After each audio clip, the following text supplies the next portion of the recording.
Hello again, everyone.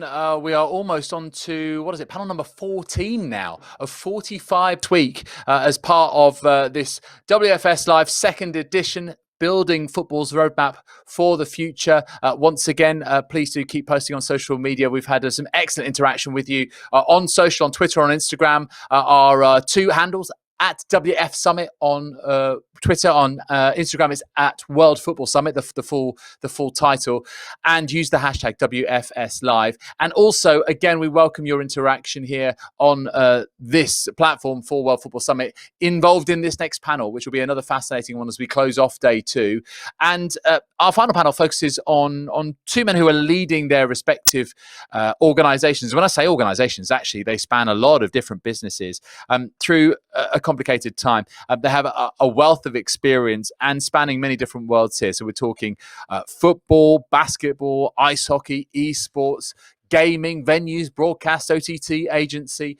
And of course, they will have been impacted by the coronavirus pandemic, but they've also been, as well as managing that impact, always with an eye and an ear out for those opportunities which can present themselves in times of adversity. And both of these men have seen some interesting acquisitions in recent times as they broaden and diversify their portfolio. They're naturally driven to innovate. The idea of corporate culture is one that's very important to them too. And to that end, harnessing the power of sports to help make a difference. Again, it's another theme that we've got here at WFS Live this week, is something very close to their hearts. We'll get an idea of what makes them tick, what is important to them, and maybe what they see when they look into their crystal balls, particularly through the prism of what we've experienced in 2020, in what promises to be a fascinating final discussion. So thank you to all of you for sticking with us all the way through the day. Let's introduce your speakers then. We have with us for this final panel the CEO at Harris Blitzer Sports and Entertainment, HBSE, Scott ONeill. Great to have you with us, Scott. And the chairman and founder of Aser Ventures, Andrea Radrizzani. Great to have you with us as well, Andrea. And once again, joining us for a WFS Live event, CEO and founder in Power Sports, Pedro Pinto. Pedro, great to work with you once again. Please take it away.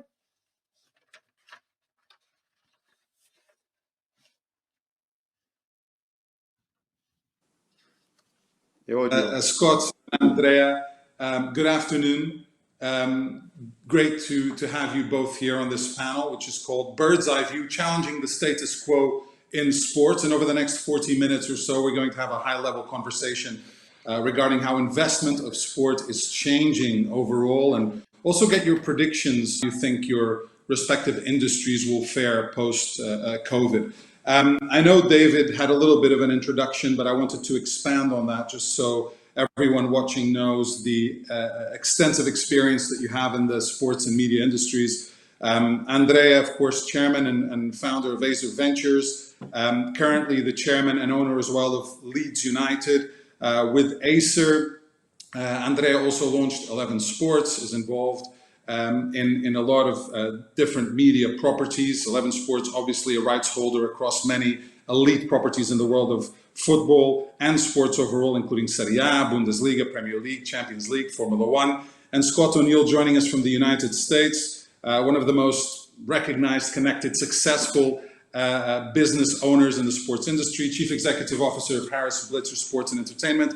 And Scott, obviously you're involved in ownership with the Philadelphia 76ers and the NBA and the New Jersey Devils. And we see some of those shirts from the Devils in the background there in the NHL. Also involved with Elevate Sports Ventures, entertainment agency, working with the San Francisco 49ers. Now, I could spend the next 40 minutes really talking about your CVs respectively, but I won't do that.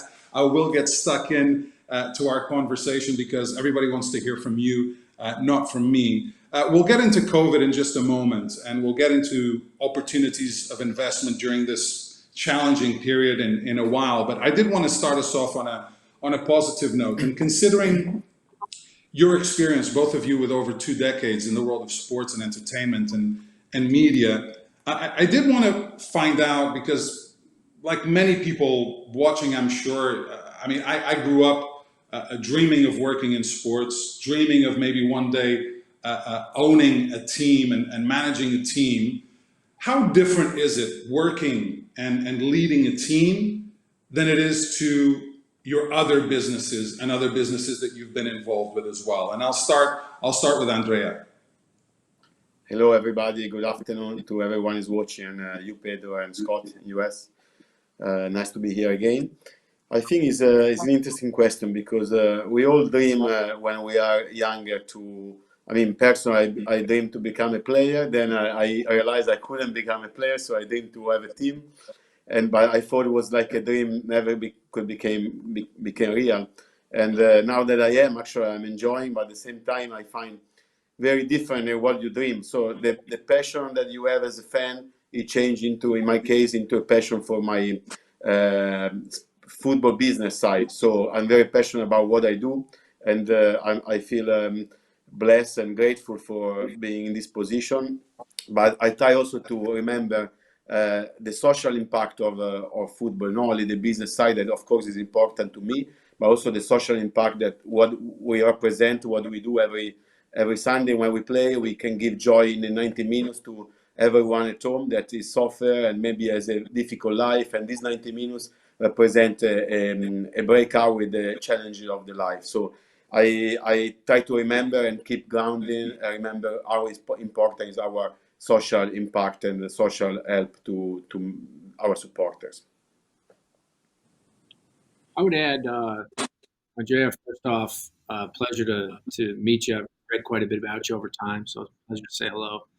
I'm also humbled and honored to be here today and appreciate the World Football Summit for and the impact and difference they make. I'd say that the three primary things that are different for me in terms of PR versus, in terms of business versus sports.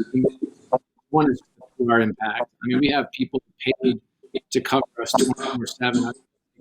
Sometimes we live in a fishbowl, and when those decisions, when those forces impact your decision making, I think that can take you down a really bad rabbit hole. And I think the pressures are enormous, both from fans and media. So I think that's one major difference. I think the second difference is while Amazon is an incredible company, I'm not sure they can have even near the impact in terms of social change that we can have in our communities, in our states, in our counties, in our countries, in our provinces. And I think that those of us fortunate and blessed enough to be in this business understand the opportunity that we can actually leave the world better than we found it. We have this incredible influence with young people in particular.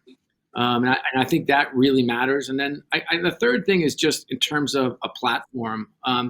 These platforms can be used for good. One part is changing the community.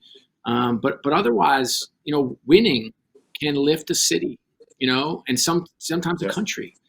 So we have this. What's different is that while we own a team or we run a team, we're actually just stewards. Like if you think about the lifetime of these organizations, the time that we are in them, we're stewards of the community and of the fans. And so sometimes we make decisions that might seem non-economic or not in our best short-term interest. But those of us that are doing it the right way have the long-term interest and understand our role in the lifetime of these organizations we're privileged to be a part of. They're going to outlive us by hundreds and hundreds of years.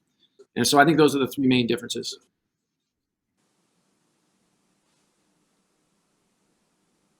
And fans and the impact that what you do has on tens of thousands, hundreds of thousands, millions of people.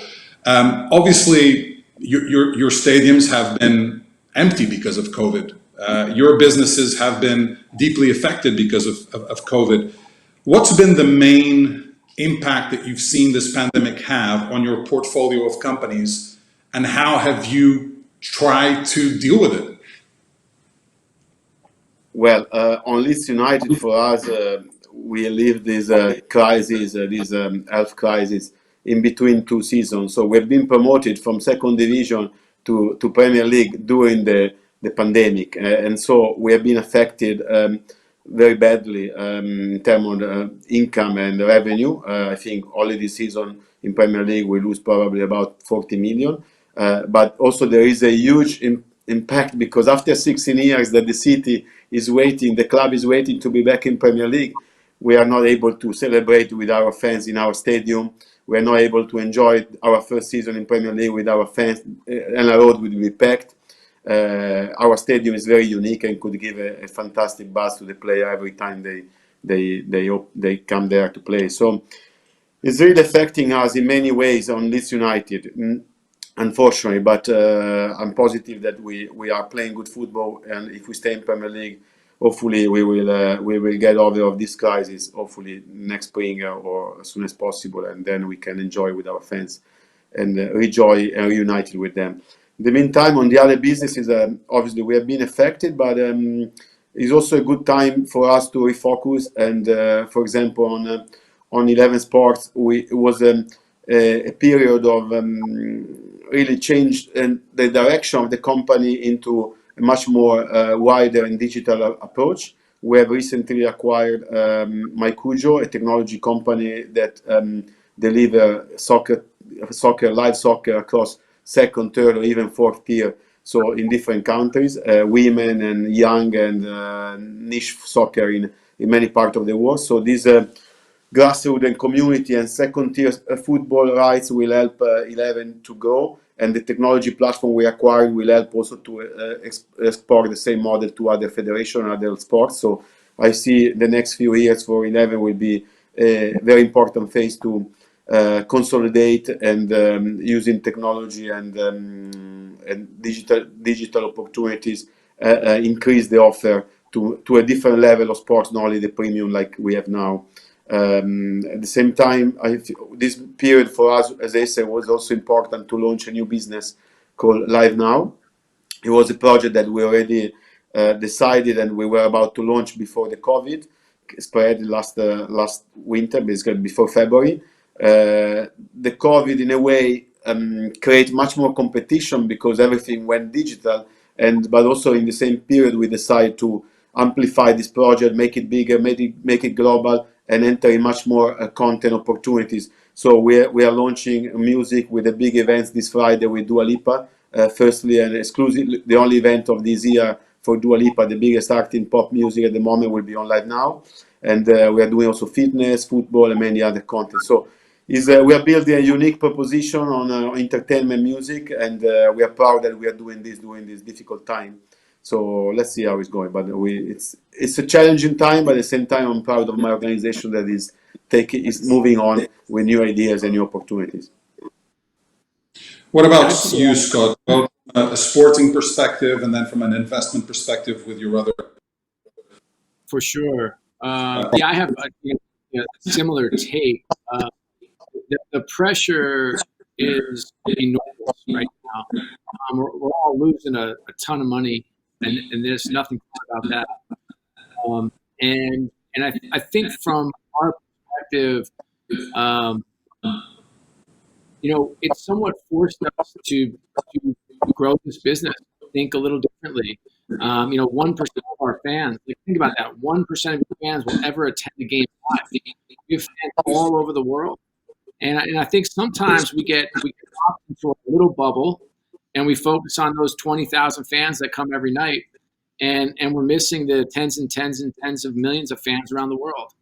And so while we've invested in content and direct marketing over time, I think we've had a chance to kind of reset and reimagine what that looks like, what that kind of second screen, third screen experience looks like, which I think will help going forward. I've had a chance too. I think in times of crisis, you have an incredible opportunity to learn about your team. And so we've had an incredible focus on our people.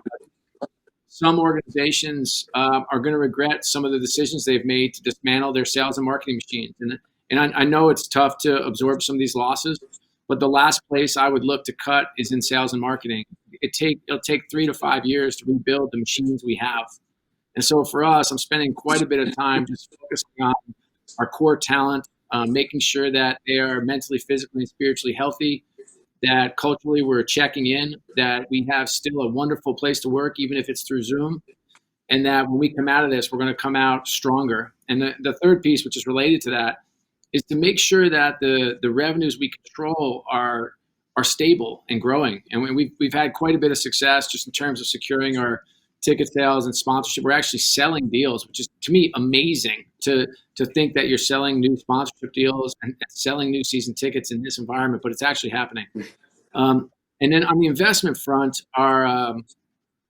We've been active. We've been really active. We have a small venture fund and we have an innovation lab. Our innovation lab incubates early stage companies, and our venture fund is a traditional venture fund in our space. And there are some bets we made early on that seem to be working, in around esports and the esports ecosystem, and then others around home fitness. I think we just got lucky, but sometimes that's not too bad either. But I think from what we're seeing is we're seeing increased deal flow. We're seeing like a bifurcation of deals. We're seeing a lot of deals that you wouldn't touch with a 10-foot pole. And we're seeing a lot of deals that are kind of more interesting at better prices, so better values. So from our extent, generally, I think emotionally very difficult, financially very painful, but we see a very, very bright future ahead. I love the live sports space. We love investing in and around this space. I think it's a tremendous, tremendous opportunity now. And I think there are many, many better days ahead. And at least in the U.S., I'm not sure in Europe, I'd be interested in perspective. But in the U.S., valuations are holding. We've had a couple of teams trade recently, and I was surprised or pleasantly surprised or hopefully encouraged that valuations are holding. And also go back to you, Scott, after Andrea spoken about investment opportunities in the sports landscape, how you look at these opportunities now opposed to a year ago, and if there are really good deals out there because of the impact of the pandemic.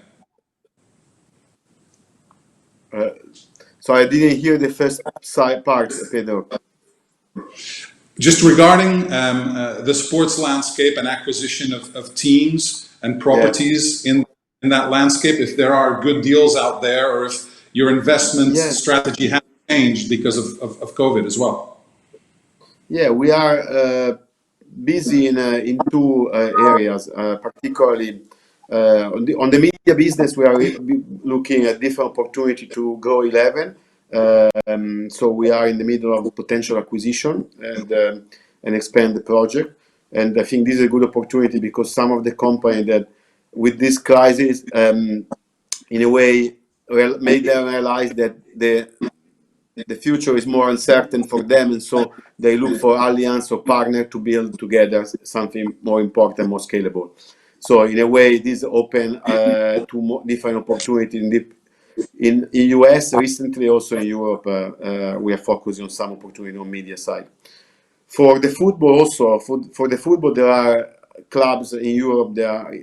They are looking at a potential sale, but we are at this moment very focused on Leeds United. So I don't see anything concrete in the short period, but over the time we will be vigilant and open, keep the eyes open to potentially escalate the project in a bigger scale. As I said in another interview, I have a vision to create a group of 2 or 3 clubs, but with strong integration on the football side and based in Europe, so in other European leagues.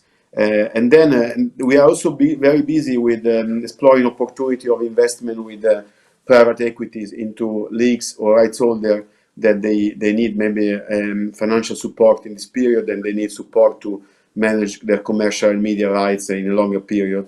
So as Scott underlined, is a period that in a way brings some challenges for us, but also is a period of many opportunities. And who knows the sector very well and has financial capability can find opportunities to, and that probably they were not there before. And so it's a good time to be vigilant and focus on what we want to do to grow our businesses. But particularly, I think in media, because as Serie A did with the CDC and other leagues are exploring the same opportunity to anticipate future revenue and embrace a partnership with private equity and finance world to structure the management in a bigger way and more probably professional to help them to grow over the time. And eventually change also the business in a pure B2B model, in a B2B2C or B2C. So more focus to the market and disintermediate. And I think that's what many leagues are looking for the next future. Yeah, I would just add all that. It's no surprise. he's had success in life and career. From our end, we're hunting. We're hunting. I mean, when I got here 7 years ago, this was a small mom and pop club, and we looked forward, and now we sit on top of a big sports entertainment organization. So we don't. I always say you never get there by accident. I mean, we're on the hunt all the time. Our hurdle rate's gone up. We're fortunately have a strong balance sheet. We're very well capitalized, and there are some organizations that do not and are not. And so for us, we've certainly had several conversations. Fortunately, most of them private, to see if opportunity shakes. I do think there are some businesses that we're in that are just for good fortune. Like this pandemic has played really well into their growth. I mean, we have some incredible esports investments that are taking off. These, as I mentioned, the online exercise are taking off. We have a business called Elevate, which you mentioned in the open. Andrea and I have common partners in the 49ers, of wonderful people, Jed York and Al Guido, two of the best human beings you'll find, let alone executives. And Elevate is building a juggernaut in terms of helping people understand opportunities and actually build infrastructure and optimize, like with some of the clubs letting some of their staff go. I mean, our business has gone through the roof. While Al Guido would like to take full credit for that, I'm just kidding. He wouldn't. He's a humble guy. But while our group they're really smart, driven, incredible executives. But there is something to sports organizations needing help. If you were going to build a stadium or expand your stadium, or add suites or add a new premium area, or you need help on the ticket side and you just blew out your ticket sales team and management, Elevate has kind of stepped in on many fronts. And I'd also add on Elevate, where we were kind of actively looking at acquisitions, because there's so much uncertainty in some of these organizations. We've been able to pluck talent, really talented people, to help organically build some of the businesses we were going to acquire. And you can do that at a fraction of the cost. And so from our end, I think there's opportunity. I really do. And I don't think it stops when the vaccine takes hold. I believe we've started to scratch the surface. I think some organizations will feel the effects of COVID for 5 years. Scott, we have a stadium older 100 years, so we might call Elevate. I'd love to. By the way, we need to talk 11 and Elevate, see if there's something there together. Yeah, definitely. I wanted to talk about innovation and how periods of uncertainty tend to speed up some of those opportunities. Where do you think there are opportunities to innovate now? And I'm going to guess digital is a huge a part of that, and how fans are consuming sports and entertainment from your teams and your properties, perhaps. Is that one of the accelerators that we've seen as part of this pandemic? Well, I risk to become boring repeating the same thing all the time, but I really strongly believe that on the sports rights, the distribution is not matching at the moment with the traditional pay TV. Is not matching the demand and the opportunity that technology gives to reach community, to reach niche, to reach a bigger audience, to reach people at different prices and different power consumption. So we need to really disrupt the distribution model that has been active and well run for 20 years, but now I think we are missing opportunity to create more value as a rights holder. So I expect something to happen and to change in the distribution of live events, particularly in sports, in the next 5 years. And then I think the second area of growth and innovation for what it's interesting to me, and I think what's happening is the data at two levels: performance data on the professional side of the sport, and consumer data on the CRM and media and marketing side and venue, stadium. And at the end, I think we need to know very well and better in a one-to-one marketing relationship our customer from the second screen from the screen to the street and to the venue, to the stadium. So these are the three levels of a relationship we need to go and make it deeper and much deeper than what it is now. And I think sports is still behind other sector in the analysis of data and the way the qualitative data are managed. Yeah, I would add a couple of things. My mother used to say growing up, that old quote she used to repeat over: "A rising tide lifts all boats." And I think somewhat unique to U.S.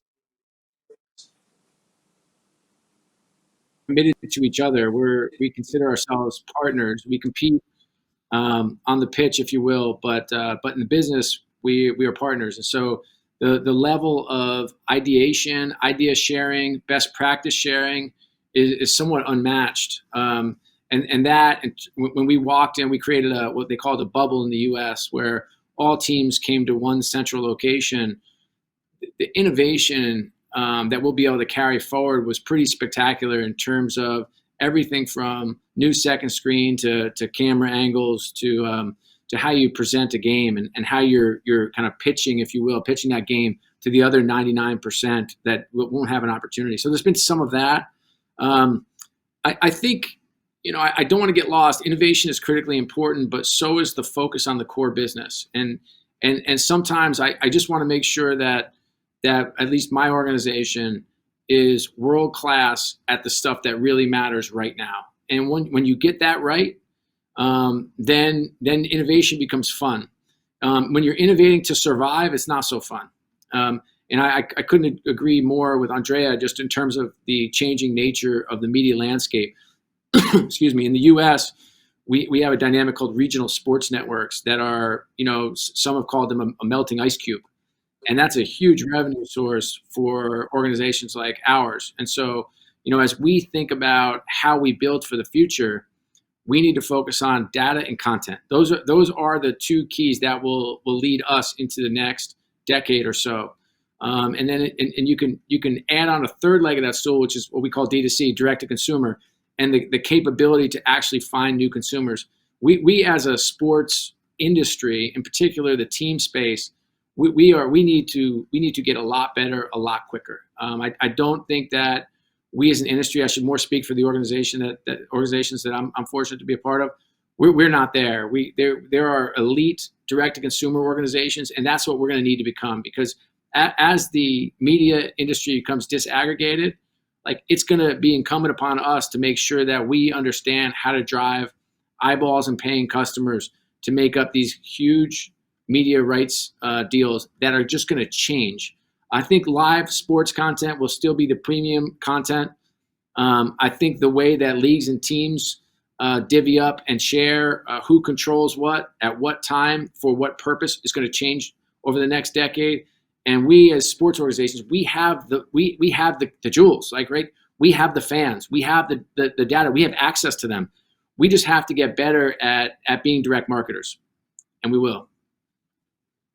Yeah, that's what I was going to ask you, Scott, is when you say that the model change by going direct to the consumer, and Andrea has said this in the past as well, where buying a sports game should be as easy as buying an ice cream, in a way of just making it direct with one or two clicks. And is that the way you see it also progressing, Scott?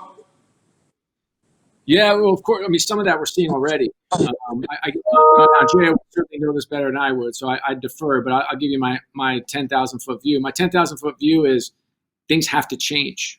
The world has to change. We are, at least in the U.S. market, you see the cable subscriber numbers dwindling down year after year, month after month, quarter after quarter. The regional sports business will be evaporating over time. We're getting more difficult over time. And we're fortunate. We have really strong sports leagues and sports commissioners. Gary Bettman and Adam Silver are two of the finest you'll find in the world. And they're doing an incredible job in terms of propping up these deals and finding new ways to package inventory. But if you look at our direct-to-consumer product, Center Ice in the NHL and League Pass in the NBA, that's the future model. The NBA is they experiment. Adam was one of the most innovative executives in the world, let alone sports.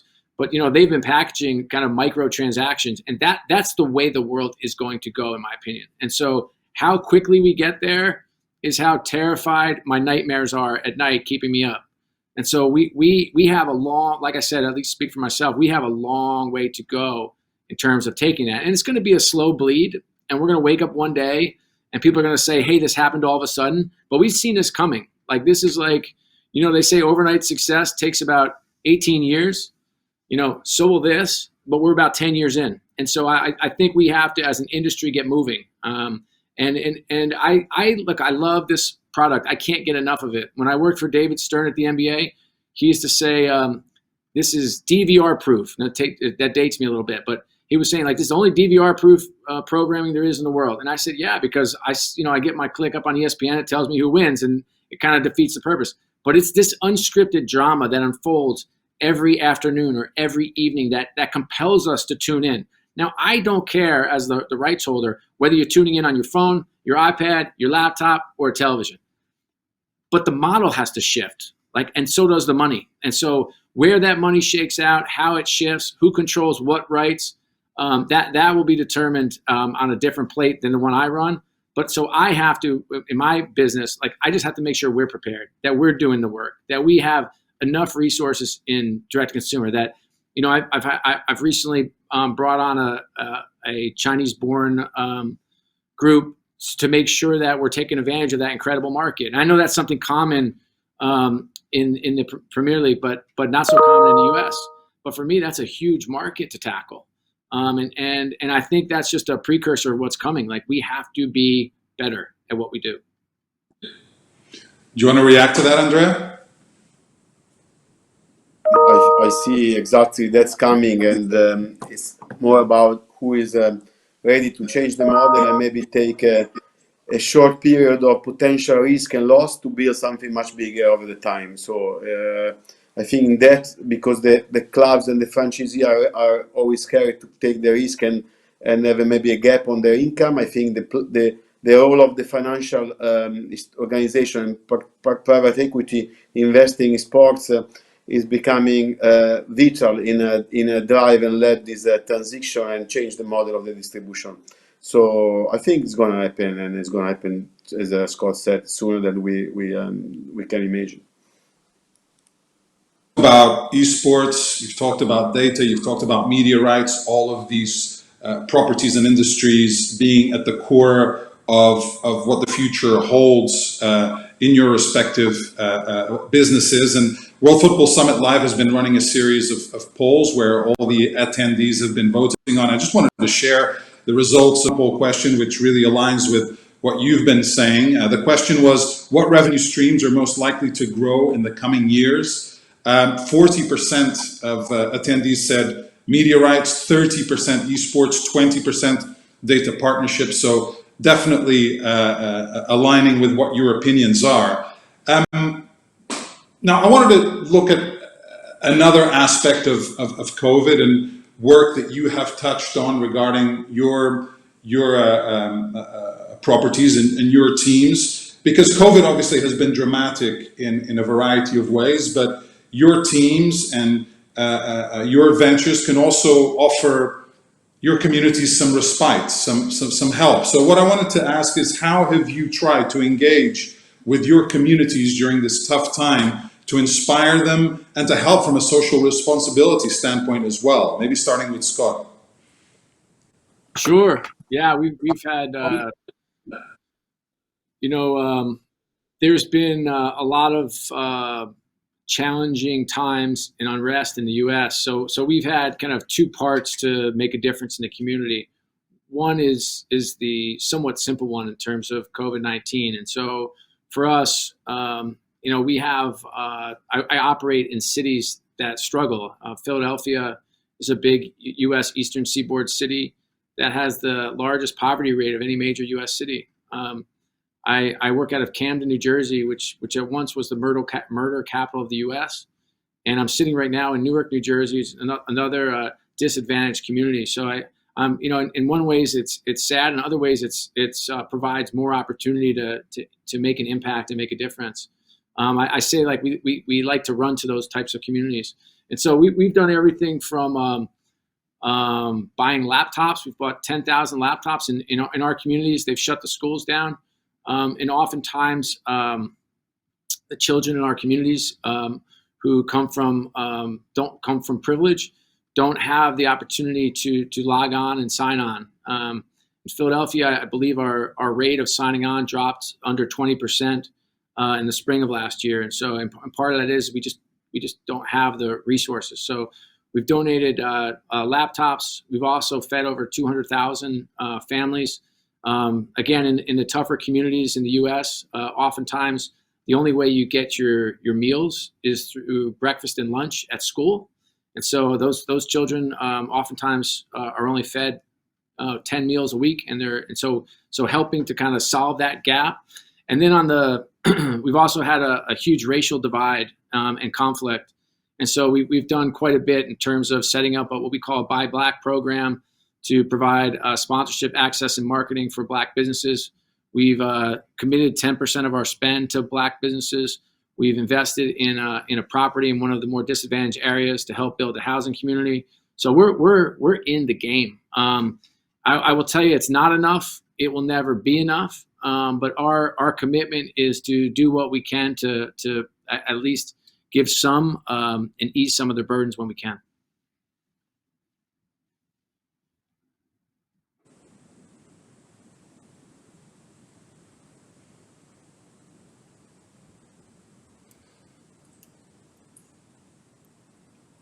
Pedro, I don't think we heard you. What about you, Andrea? Okay, sorry, we couldn't hear. I know we are a bit late, so I try to be quick. We have within our organization we have two major projects that are focused on the social activity. One, of course, is within the club. So we have a UFC Foundation, which from the beginning of the health crisis have been very helpful to the local community in Leeds to help with the elderly people, providing food, and even the players themselves, they've been very active. And I mean, it's part of our culture in the club, and we have done this before the COVID, and we have been doing during the COVID, and we will be always very active and alert and to help everyone in the Leeds area, in the Leeds communities.